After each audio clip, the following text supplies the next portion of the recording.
Sean Isaacs here. Welcome to Grow in Wisdom. I want to quickly make a short video letting you know that what you're about to see is a video that I recorded about 9 or 10 years ago called 10 Reasons Why Everything You Understand About Marketing is Wrong. Everything you understand about marketing is wrong. If you missed part 1, make sure you check that out. Part 2 will have a lot more meaning to you if you get through part 1. All right? I'd love to hear your thoughts. Leave some comments, leave feedback. It affects the other type of content that I seek to drop. Okay? God bless.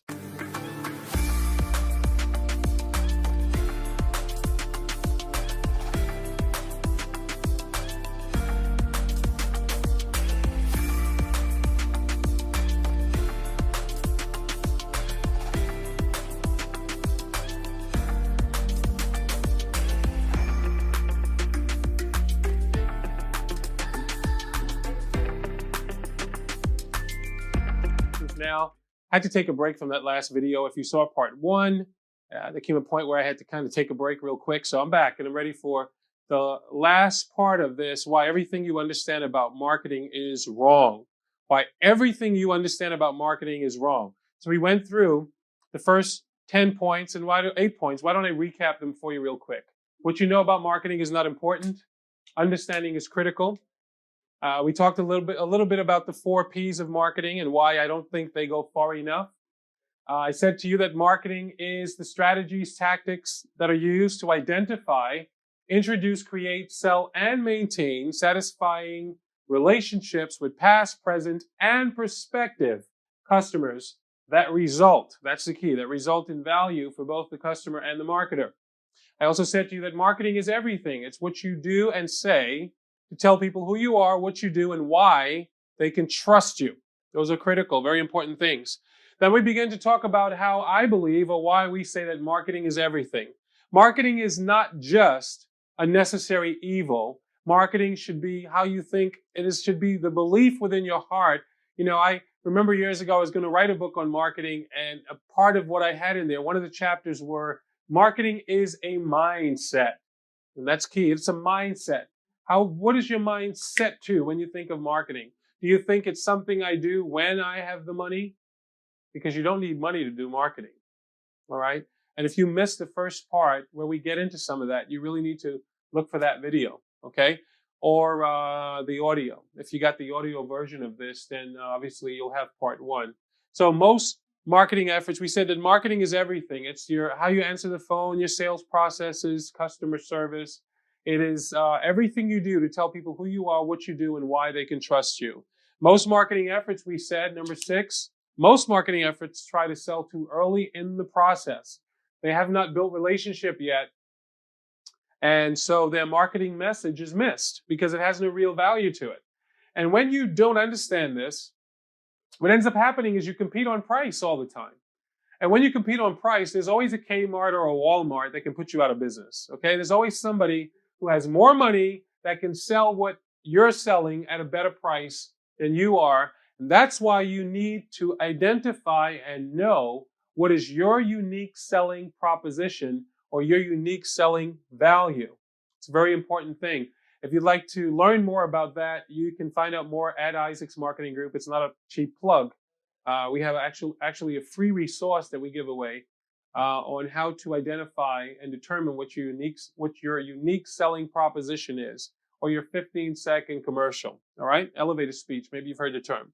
Number 7, we said marketing without trust and credibility doesn't work a long time. You know, there's a proverb in the scriptures that says a good name is rather to be chosen than great riches.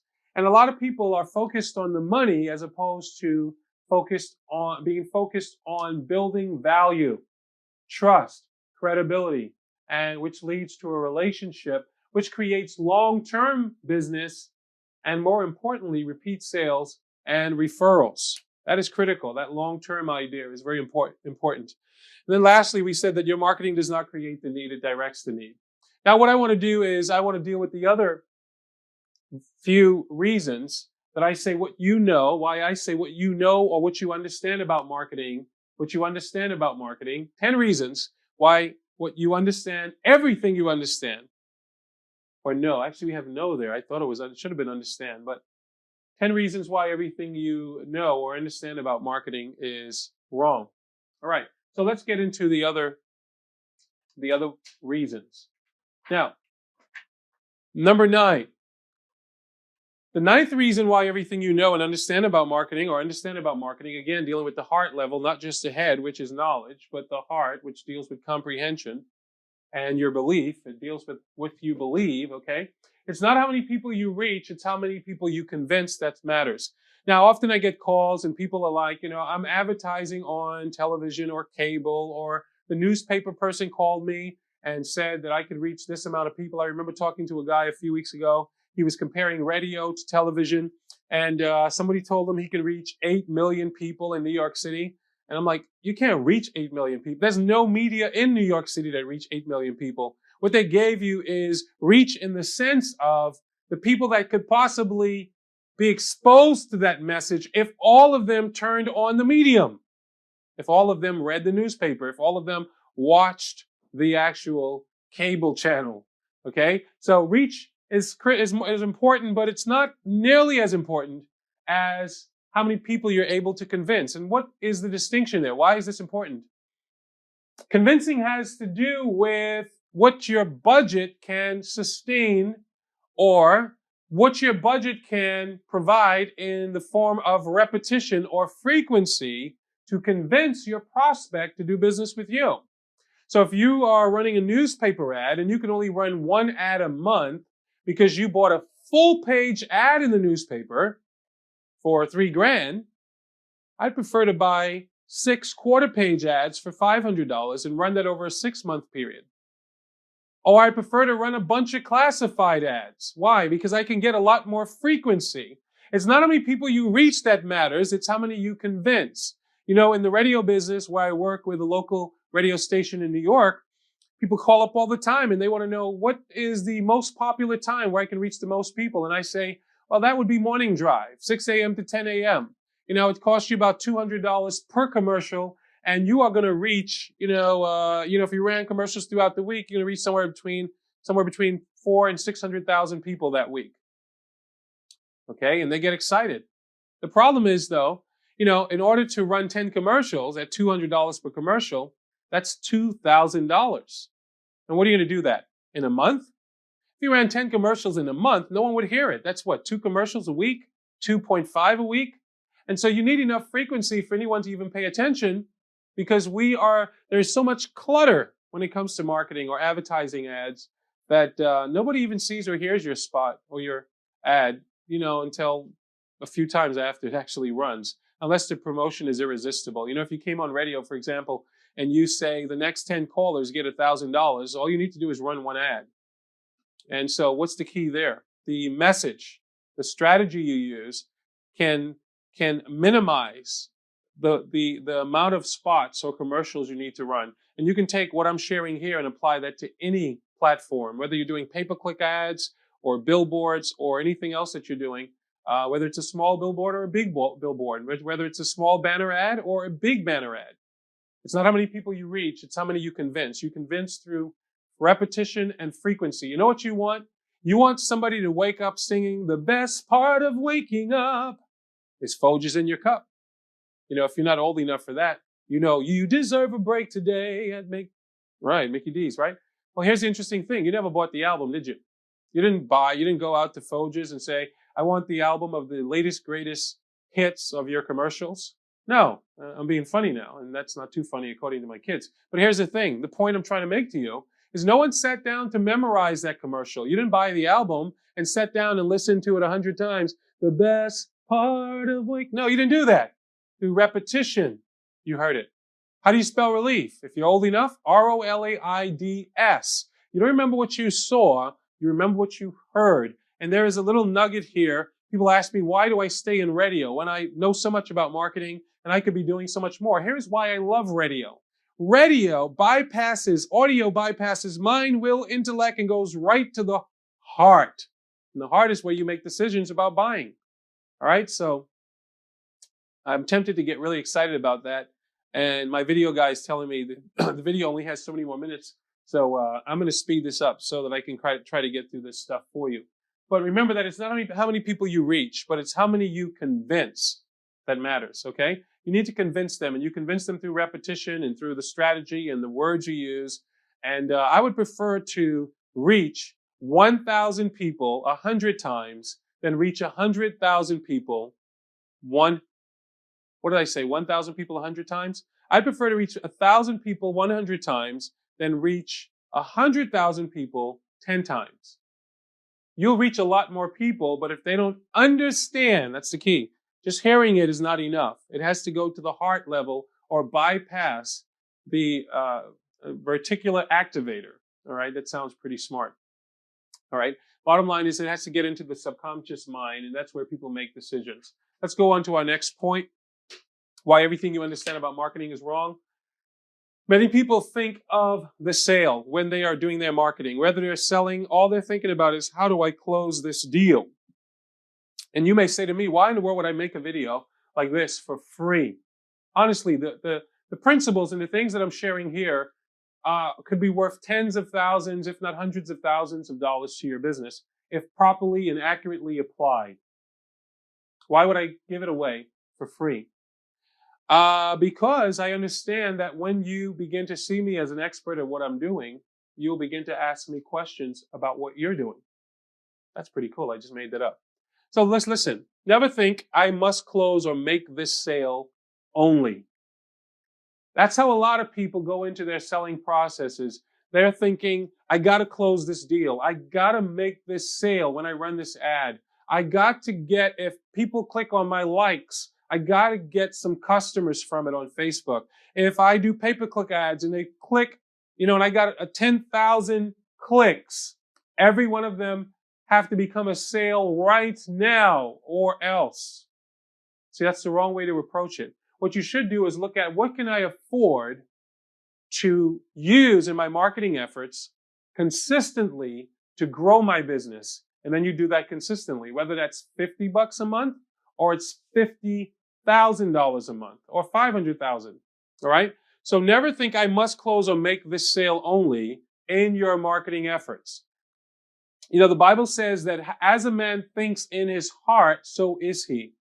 Most people don't realize how much what they believe, not in their head, but in their heart, determines what they receive in life. See, it's one thing for you to say, I'm not about the sale. I'm not about the sale. And you say to people, you know what? I just want to learn about your business. I just want to introduce you to my products and services. If you decide to buy from us, great. But if you don't, we're okay with that anyway. But if in your heart you don't really mean that, there's a law that's at work, just like the law of gravity, just like the law of sowing and reaping. There's another law there that if your heart's not in it and you're not being honest with people, somehow they can tell, and it hinders, I don't have time to get into this, it hinders your ability to create results. And so a lot of people, sales professionals, for example, are unable to create good long-term relationships and sales because the only thing they're thinking about, that person is a dollar sign to them. All right. And let me just give you a quick little tip here that we call the rules of selling. There's 4 rules or 4 steps in the rules of selling. Number 1, you want to build trust and rapport. That's why you can't sell up front without credibility. You need to build trust and rapport. Secondly, you need to find the need. A lot of selling and marketing efforts assume that it understands what the market wants or what the need is. And often you don't know without testing the market, okay? So you need to probe to isolate needs. You need to probe to find out what the opportunities and the wants are. And then you need to isolate the dominant buying motive. There's a guy named Jeffrey Gittimore. Maybe you know him. He's, I consider to be one of the top, at least I haven't seen him in a while, but one of the top sales trainers over the last few years. He wrote a book called The Sales Bible. I just gave you a plug, Jeffrey. And Jeffrey is well known for making the statement, no one likes to be sold, but they want to buy. He's totally right. If you are marketing and doing sales processes and trying to identify a sale for your business, what is critical and very important is you need to identify those dominant buying motives. Okay? That's step 3. And then step 4 is you need to motivate them to take action, or some would call it close the sale. So never think I must close or make the sale only. There's nothing wrong with thinking about the sale and planning and preparing for it and believing, as we have here. Just point right over here for me real quick. Believe that the customer will be better off for doing business with you. We call that becoming belief efficient. You should have a confidence that because of the product and the company you work with and how you are going to treat the customer and how you service them, that they will be better off doing business with you. If you are belief efficient, then you don't have to just focus on the sale itself, even though in the back of your mind, you understand that they will be better off for doing business with you. Okay, I think we're at number, what number is this? Wow, this is number 11. And I said 10. I told you there were a few extras and some bonuses. To be honest with you, as I began to think through this, I started out with 10, and it just kept evolving. All right? So real quick, I'll go through these others real quick. Think campaign instead of impressions, ad exposure, or promotion alone. Keyword is alone. You want to, as you're thinking about your marketing efforts, what hinders a lot of people from creating success, business owners, entrepreneurs, and others, is they are just thinking about the amount of impressions they can get, the amount of exposures, the amount of people that can see the ad, or how they can get result if they are going that far, or the promotion. But the challenge for many is it's not tied to anything. It's all scattered and separated, and it's not a campaign. You can learn a whole lot from the promoters of movies. If you are a movie goer, maybe you go to the movie theater this week and you'll see a promotion for, I don't know, Spider-Man 4, like a year in advance. But they don't have that commercial in the movie theater every week. They would run out of money. What do? They drop little seeds here and there. All right, so you get the little exposure. They're thinking campaign. What are they doing? They're planting a seed and they're building relationship until it's time to release the movie. And when that movie is released, that week or those 2 weeks, then the advertising blitz is everywhere. A lot of people approach their marketing efforts as just an idea. Let's just do something, as opposed to creating something that's structured and, I'd like to say, systemized. You shouldn't just have a marketing plan. Many people had them and they're out of business. Okay, you don't just need a marketing strategy. That's important. Many people don't have strategies, but on top of all of that, have a marketing plan, have a marketing strategy. But on top of all of that, and most important, in my opinion, have a marketing system. Put your business on automatic. How does it's systemized? And it gives you the idea of a campaign, that you have steps in the process. If you're going to do this on radio, you're going to do this in a newspaper, you're going to do this on Facebook. How do you tie all of those things together so that they work cohesively together to help create results for your business? Think campaign instead of just isolated advertising, marketing, and so on efforts where nothing is tied together. And by the way, a lot of people may not do this, or businesses don't do this. Number one, because they don't understand what I just explained to you, but others don't do it because either they think they can't afford to do it, or they don't understand how these things work cohesively. And they figure if they just have all these separate marketing messages out there, that eventually it's going to create results. All right. Number 12, knowing your average sale and lifetime value of your customer helps you to justify your marketing budget. Now, this is so important, okay? We said that marketing is everything. It's everything you do to tell people who you are, what you do, and why they can trust you. And trust is why people buy your product, your services, your cause. All right? And the buy doesn't necessarily have to be that you exchange dollars. Okay, there's a whole bunch of other ways to get value on either side where both parties are receive benefit, where it's beneficial and it's value for both the customer and the marketer. All right, so some key things you need to know and understand. And again, I don't have enough time to go into these terms. If you don't know them, you can Google anything now and become an expert, or go into your library. I say to people, you can go into a library and become an expert on anything in 40 hours or 100 hours. Spend a week in the library and everything's free. Whatever the excuses are, as to why you can't grow your business or get your product or your service or your cause to the market. All of that is in your head. And as soon as you get your heart involved and engaged and you commit yourself to sweat equity, even if you don't have money, sweating, learning, you'll be able to grow and you'll figure it out.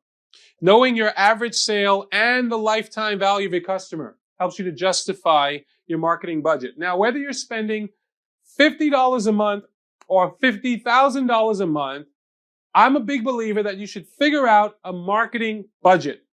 Money that you're going to put aside, because marketing is everything, and only two things in your business create money: innovation and marketing. Peter Drucker said that in his book, Fine Book. Marketing and innovation. I totally agree with him. I believe the case he makes in that book.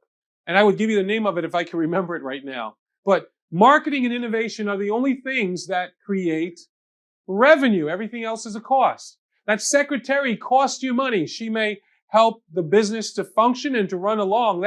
That copy machine you spent $40,000 for. Yes, that may help the functioning of your business, but that doesn't create money for your business. So it's marketing and innovation. You know, you go from an iPhone or an iPad or an MP3 player to an iPad. Innovation, changing with the times. I can't tell you how many people I've talked to that don't have a website and they're in business. You're not being innovative. You need to move with the times. Okay? So you need to know, though, the average sale and the lifetime value of your customer. If you don't understand these numbers, you're never going to have a justified number in your mind of what you should be spending in marketing. And I talked to lots of people. I said, what is your budget to grow your business? I don't have one. And you want to grow your business by how much over the next 12 months? By 25% or 50% or by 20 grand a year or 200,000 a year. And you have nothing set aside to do that. You don't really believe that marketing can help you to do that. If you really believed it, you put your money where your belief is, right? Talk is cheap in that sense. So these things you have to understand. Your average sale, what's the average sale? If you had 10 customers walk in the door and you have 10 different items in that store, but 5 people bought one item, that's one way to figure it out. That's the most popular item. And that's one way to come up with an idea of the average sale. But the easiest way to do it is you take how much the 10 people have spent, you divide it by the 10 people, and your average sale would be that number. So if your sales were somewhere between $100 to $200 per customer, but the average sale came out to $125 per customer, that's an important number. So we're going to take an easy number. Let's just say that your business, your average sale is $100 per customer. That every customer that comes in your door, whether they're spending $500 or $25, when you take an average number, it's about $100, okay? The next thing you need to understand is the lifetime value of your customer. What's the lifetime value? The lifetime value is your repeat business. How long does that customer typically stay with your business? Let's just take a number. Let's say they stay with you for 3 years. And how much repeat sales within a year do you get? To make the numbers easy, let's just say that you're I'll do an easy math. Let's say you're a barber, okay? And as a barber, or barber. Well, that'll be an easy number. And let's say it's $20 per haircut. And you do your customers. The average customer comes to you 10 times a year. All right. Sometimes it's once a month, but let's say 10 times a year to do easy math. And it's $20 per haircut. That's $200 per year. But then you say, well, how long does that customer stay with me? What's the lifetime value? And the average customer stays with me for 5 years. 5 times 200 is $1,000. So that one good quality prospect is worth $1,000 to your business. Why is this number important? Because when you begin to put money into your marketing efforts, let's say you spent $100 in marketing and you only got 5 customers. You would say to me that I only got 5 customers and the average customer spends $20. I broke even. I spent $100. I made $100. But that would not be right if you understand how marketing works. See, it cost you $20 per customer. We call that the cost to acquire the customer. It cost you $20 per customer to get them in the door. So you had 5 customers for your $100. But in reality, those 5 customers, the lifetime value of those 5 customers is $200 per year times 5 years. If they stayed 5 years, That's $1,000 per customer. That means that each customer is worth $1,000. So in reality, you would have spent $20 to acquire a customer that brought you $1,000 over a 5-year period. I hope you got that. But that's still not the lifetime value of your customer. The lifetime value of your customer also includes how many referrals do you typically get from this good quality prospect. And the best way to do this is to take all your customers and pick the best ones and use them to create the data. Okay? So let's just say that over that 5-year period, that a good customer who comes to you 10 times a year and spends $20 at a time and stays with you for 5 years would normally in that 5-year period bring you 3 referrals. So the 5 customers would have brought you 3 referrals. That means you would have got 15 customers. So in reality, to make the numbers easy, 1 customer is actually worth 4 customers because they brought you 3 referrals in 5 years. And if each of those customers are worth $1,000, for spending $20, your business in a 5-year period would have made $4,000. Let's do the math. 10 times a year, that's 20 times 10 is $200. Well, I did it. Yeah, over a 5-year period, that's $1,000. And they brought you 3 referrals. That's $4,000 because we're assuming they all do the same thing. We can take this out to infinity. We haven't even factored in how many referrals your referrals brought in. We actually could do that if you have your business systemized and you're doing this the right way. But I'm not going to do that now. The point I'm trying to make is if you understand what your average sale is and you understand what the lifetime value of your customer is, you will stop thinking of marketing as a necessary evil. And no one who's calling to sell you marketing services, and I make the case for all of them to some degree right now, none of them would have to convince you to spend money to grow your own business. Because if you understand what I'm telling you here, this would help you to justify your marketing budget. And you should have a marketing budget. And again, don't think of marketing as just advertising. There should be money that you use to put out press releases, to promote your business, to do social media campaigns, to enhance your sales training, bringing in people to train your sales staff, to increase your conversion rates. There are so many things here that I can get into, but let's get into, so those are it's turned now into actually 12 reasons why everything you understand about marketing is wrong. And I quickly now want to go through some bonus material, that I decided to kind of just throw in. I got another 10 minutes, I think, on this video. So bonus number 1, word of mouth will always be the best and most powerful form of marketing. I talk to lots of people and they say, we don't spend money on advertising. We just depend on word of mouth. That's great. And I would be the first to tell you it's the best. Here's the challenge. I have not found one person yet that I've talked to, maybe you're out there, that could tell me how to create word of mouth. See, word of mouth worked very well in a good economy. When people were coming to your business just to come, not only was money there, they didn't have to research, and there wasn't so much competition like there is now. There's so much more competition in what I call, or what Dan Kennedy calls, the new economy. But word of mouth, yes, it is the best and most powerful marketing. But how do you create it? Let me tell you how to create word of mouth. You give unbelievable value, expecting nothing in return. You wow people, you blow them away, and you give it to them expecting nothing in return, and they begin to talk about your products and your services. You know, I've often said to people when I talk about this whole idea of marketing, it's one thing for me to tell you I'm a great comedian. It's another thing for me to make you laugh. You want to create word of mouth? Give me an experience with your product or your service. That's how you create word of mouth. The challenge is, if you don't understand that that's a marketing effort, all you see is I'm spending money, I'm giving away a product that costs me $25 or is worth in value $100 if I sold it, depending on your markup. And all you see is I just lost $100 and your thinking is small. You don't understand how marketing works. See, if you understand the things that I'm sharing in this program, what happens is if word of mouth is the best, then I want allies for my business who get excited about my product and my service And even though I may give them that experience for free, they're going to tell others about it. All right. So much of my business is based on referrals. I don't do a lot for IMG. About 95% of our business in IMG is referrals. We do very little marketing, and even much of or advertising or spending money. Let's say that, because we employ marketing efforts, but this is a marketing effort, right? I'm exposing you to something that we do or are able to do. And maybe you, after seeing this, will want to be exposed to some more of our education. And that may eventually lead either to a sale or to a referral. Who knows? Bonus number 2. All of your marketing should be tested and then scaled. This is an important point, and I probably should have brought it out earlier.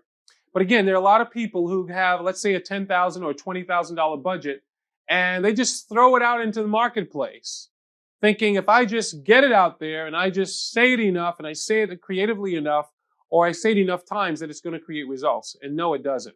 All right? Make sure that you test what you do, and make sure you then, after you test it, you scale it. Make sure it works. If you have $10,000, try 1,000. Test the market a little bit. And doing this in like big media, like television, cable, radio, it's not as easy to do because you need big budgets to do those things. But there are ways that you can test a market with enough frequency in a small way to see how it works. Radio is a little bit tougher to do that because radio takes time to work. So does cable and television. But there are other things in marketing that you can do, online and offline types of marketing efforts, where you should test your marketing first. Make sure you have the right language, the right colors, and the right things happening. And don't get too much into the color stuff. That gets really crazy. The words are what sell. Remember that. Words sell. Okay? Not pictures. Pictures are good. They may grab people in. And again, there's lots of people that will differ than me on this because I don't have time to establish why I'm saying what I'm saying. So I'll end it there by just saying words sell. And get the words right. Doesn't matter how pretty the website is. Doesn't matter how great the video is. If the content helps people, that's what sells. So after you've tested it, then you need to scale it. If you spend $1,000, then take exactly what you just did and do it with the other $9,000, okay? Bonus number 3, your market is not made up of robots and clones, and that's why you want to test the market. People are not robots. There are some people who will come to you, some businesses will come to you and say that it's all about science. Marketing is a science. And then there's others who will say marketing is an art. It's a little bit of both, but it's either or, and neither one, right? You can't get all the science right because no two human beings on the earth are exactly the same. You can test some things and feel things out and know that, the African American community in this particular area or demographic or this particular part of New York or New Jersey or California responds a certain way. But you'd be a fool to just throw all your money out without testing the market. So remember that your market is not made up of robots and clones. They may look alike. They may even appear to talk alike or act alike, but it doesn't mean they think alike or they're moved by the same thing.